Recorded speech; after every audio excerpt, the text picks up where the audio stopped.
Now student, अब हम चलते हैं एक बहुत ही इंपॉर्टेंट ग्लैंड की तरफ जिसका नाम है एड्रिनल ग्लैंड। एड्रिनल ग्लैंड जो है इसका नाम एड्रिनल ग्लैंड क्यों पड़ा है? एड मतलब ऊपर, रीनल मतलब किडनी। तो किडनी के ऊपर जो ग्लैंड लोकेटेड होती है उसको हम बोलते हैं एड्रिनल ग्लैंड। तो ये इसकी जो पोजीशन है वो क्या है? Above the kidney. अच्छा, इसको हम 3F ग्लैंड या फिर 4S ग्लैंड के नाम से भी जानते हैं। 3F ग्लैंड का मतलब तो क्या हो गया स्टूडेंट? जिसको हम बोल सकते हैं फियर, फाइट एंड फ्लाइट। तो 3F का मतलब तो हो गया फियर, फाइट एंड फ्लाइट, जबकि 4S का मतलब क्या होता है? ये बहुत से मेटाबॉलिज्म से भी रिलेटेड है। जैसे आप देख सकते हो कि ये सॉल्ट मेटाबॉलिज्म, तो सॉल्ट का मेटाबॉलिज्म कर सकती है, या फिर शुगर मेटाबॉलिज्म से रिलेटेड हो गई, या फिर आप देख सकते हो कि जिसमें आप कह सकते हो कि ये जो है सेक्स हार्मोन से रिलेटेड है। तो सेक्स हार्मोन से जो है इसका रिलेशन होता है, तो सेक्स हार्मोन्स हो गए। तो इस टाइप से इसको हम जो है 4S ग्लैंड भी बोल सकते हैं। और आप देख सकते हो कि स्ट्रेस की कंडीशन में एड्रिनल ग्लैंड के जो हार्मोन है मेनली कब सीक्रेट होते हैं? स्ट्रेस की कंडीशन में। तो ये स्ट्रेस की कंडीशन में, तो मतलब 4S का मतलब ये हो गया salt metabolism, sugar metabolism, then sex hormones और फिर स्ट्रेस की कंडीशन में, इसलिए इसको 4S ग्लैंड भी कहा जाता है। एड्रिनल ग्लैंड जब आप पढ़ते हैं तो इसके आप दो पार्ट पढ़ते हैं। जैसे आपने किडनी में पढ़ा था कि किडनी का आउटर पार्ट कहलाता है कॉर्टेक्स और इनर पार्ट कहलाता है मेडुला। ऐसे ही आपको एड्रिनल ग्लैंड में भी दो पार्ट्स मिलेंगे। एक होता है कॉर्टेक्स जो कि इसका आउटर पार्ट है, तो हमने लिख दिया कि ये कौन सा पार्ट है? इसका आउटर पार्ट है। और ये 80 to 90% पार्ट होता है एड्रिनल ग्लैंड का। दूसरी ओर होता है मेडुला जो कि इसका इनर मोस्ट पार्ट है, और इसका केवल 10 to 20% पार्ट बनाता है मेडुला। बहुत इंपॉर्टेंट चीज है इसका ओरिजिन। तो कॉर्टेक्स जो आउटर है, बट इसका ओरिजिन किससे होता है? एम्ब्रियोनिक मीजोडर्म से होता है। जो कि मेडुला जो है वो इनर पार्ट है, पर इसका ओरिजिन किससे होता है? एम्ब्रियोनिक एक्टोडर्म से होता है। तो ये आप ध्यान रखिएगा। बहुत से स्टूडेंट यहाँ पर कंफ्यूजन से गलती कर देते हैं, वो कॉर्टेक्स को आउटर मान करके एक्टोडर्म कराते हैं, बट यहाँ पर एक्टोडर्म से नहीं, ये मीजोडर्म से डेराइव होता है, जबकि मेडुला जो है वो एक्टोडर्म से डेराइव होता है, चाहे वो इनर पार्ट ही क्यों ना हो।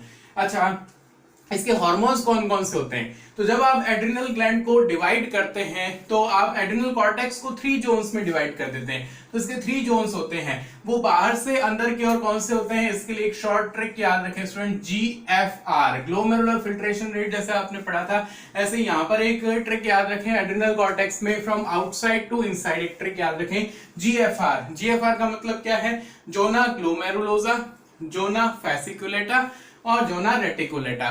देखिए जोना तो सब में आएगा, जोन के लिए वर्ड यूज लिया गया, जैसे जोन जोन जोन, मतलब जोना तो सब में है। जोना ग्लोमेरुलोसा, तो जी का मतलब क्या हो गया? ग्लोमेरुलोसा। ऐसी जोना फैसिकुलेटा, एफ का मतलब क्या हो गया? फैसिकुलेटा। ऐसी जोना रेटिकुलेटा, आर का मतलब क्या हो गया? रेटिकुलेटा। इसलिए GFR ट्रिक से आप इसको याद रखें, कभी नहीं भूलेंगे। अच्छा, अब ये तीनों जोन्स हैं एड्रिनल कॉर्टेक्स के, और वो तीनों अलग अलग टाइप के स्टेरॉइडल हार्मोन्स रिलीज करते हैं। यहाँ पर कॉर्टेक्स के थ्रू आप याद रखें कि कौन से हार्मोन्स रिलीज किए जाते हैं, तो वो स्टेरॉइडल होते हैं। तो स्टेरॉइडल हार्मोन्स का ये जो है सिक्रीशन करती है, तो ये आप याद रखें। जोना ग्लोमेरुलोसा के थ्रू जो सिक्रेट होते हैं उनको हम बोलते हैं मिनरलोकॉर्टिकॉइड्स। मिनरलोकॉर्टिकॉइड्स का मीनिंग क्या है स्टूडेंट? ऐसे हार्मोन्स जो कि मिनरल मेटाबॉलिज्म को रेगुलेट करेंगे। तो हमारी बॉडी में बहुत से मिनरल्स हैं, उनका जो मेटाबॉलिज्म है उसको रेगुलेट करने वाले कौन से होते हैं? जोना ग्लोमेरुलोसा के हार्मोन्स होते हैं। इनको हम क्या कहते हैं? मिनरलोकॉर्टिकॉइड कहते हैं। हमारी बॉडी में जो मेन मिनरलोकॉर्टिकॉइड है, अगर आपने एक्सक्रीशन वाली क्लास अच्छे से ली है तो मैं ऑलरेडी आपको एल्डोस्टेरॉन के बारे में बता चुका हूं। तो वो कौन सा होता है स्टूडेंट? एल्डोस्टेरॉन होता है। डायरेक्ट क्वेश्चन है, main mineralocorticoid of our body is aldosterone. ऐसी जोना फैसिकुलेटा क्या सिक्रीट करता है? तो वो सिक्रीट करता है ग्लूकोकॉर्टिकॉइड्स। और ग्लूकोकॉर्टिकॉइड नाम से पता चला है ग्लूकोज, ग्लूकोज मींस कार्बोहाइड्रेट। तो ये किसके मेटाबॉलिज्म से रिलेटेड है? कार्बोहाइड्रेट के मेटाबॉलिज्म से रिलेटेड है।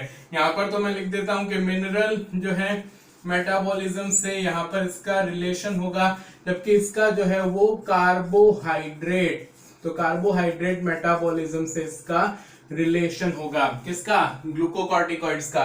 और मेन मिनरलोकॉर्टिकॉइड कौन सा हमारी बॉडी का? वो है कॉर्टिसोल। तो ये अच्छे से याद रखें। उसके बाद में था जोना रेटिकुलेटा, और जोना रेटिकुलेटा सेक्स कॉर्टिकॉइड्स रिलीज करती हैं। मेल में एंड्रोजेंस हो सकते हैं और फीमेल में ईस्ट्रोजेंस हो सकते हैं। तो ये आप इसका डिवीजन अच्छे से याद रखें कॉर्टेक्स का, जिसको हम 3 जोन में डिवाइड करते हैं, जोना ग्लोमेरुलोसा, जोना फेसिकुलेटा और जोना रेटिकुलेटा, जो कि मिनरलोकॉर्टिकॉइड, ग्लूकोकॉर्टिकॉइड और सेक्स कॉर्टिकॉइड्स को रिलीज करते हैं। मेन मिनरलोकॉर्टिकॉइड जो है वो एल्डोस्टेरॉन होता है, मेन जो है ग्लूकोकॉर्टिकॉइड वो कॉर्टिसोल होता है, और सेक्स कॉर्टिकॉइड्स में एंड्रोजन मेल में और ईस्ट्रोजन फीमेल में हो सकते हैं। मिनरलोकॉर्टिकॉइड मिनरल मेटाबॉलिज्म से रिलेटेड होते हैं, ग्लूकोकॉर्टिकॉइड ग्लूकोज या कार्बोहाइड्रेट मेटाबॉलिज्म से रिलेटेड होते हैं।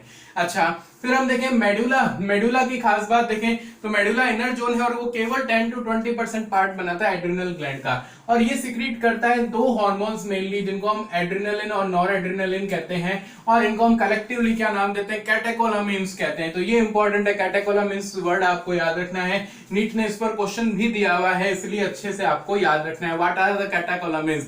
Catecholamines are the group of hormones secreted from the adrenal medulla and these are adrenaline और noradrenaline। तो ये आपको अच्छे से कैटेकोलामिन के बारे में पता होना चाहिए। इनको हम 3F फियर, फाइट और फ्लाइट कहते हैं। भाई डर के समय में ये सिक्रीट होते हैं और इसलिए हम इनको 3F हार्मोन्स, फियर, फाइट और फ्लाइट हार्मोन्स कहते हैं। और डर कब लगता है? इमरजेंसी की कंडीशन पर, या तो हम कोई एग्जाम देने जाए, इंटरव्यू देने जाए, या फिर कोई भी ऐसी स्ट्रेसफुल कंडीशन जब हमें डर लगता है, उस कंडीशन को हम इमरजेंसी कंडीशन, आपातकालीन अवस्था कह सकते हैं, तब ये हार्मोन्स हैं वो रिलीज किए जाते हैं। और 2 होते हैं, कौन कौन से? एड्रिनलिन और नॉरएड्रिनलिन होते हैं। तो इनको हमें डिटेल में पढ़ना है। तो चलिए अब हम इन सभी हार्मोन्स को 1 by 1 डिटेल में देख लेते हैं।